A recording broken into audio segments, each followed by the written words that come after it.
संख्या एक हुई सीमित। अरे नाना ठीक से नुई तुम्हारे सुंदर चेहरा मते दुष्टान करे बाहर कर दे छे गंगा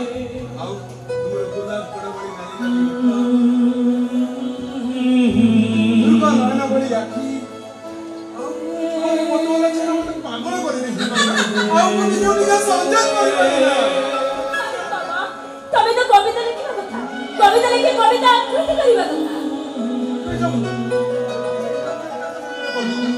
और तुम आगे किया है ना मोर मन लगा गजरे इनका अनेक कविता आकृति ता चलो सुंदर इच्छा को जे लिखे पाइबो सेम के अनेक कविता आकृति करि बसिबो किंतु आकाश आम स्वप्न पर सत होबो आम शाश्वत भल पाइबा सुंदर लागुची अरे केदार गौरी भल पाइबा लेला मधुन कर भल पाइबा आउ आदाम निगम भल पाइबा से माने को संदेह करथिले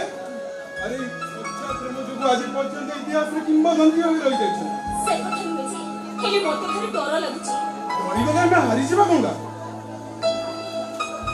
आ हारी गले ए समाज हमके देखि विद्रूप करियटा हास्य कर छड़ा मु तुमको कथा देउची गंगा जते दुख कष्ट आसु बत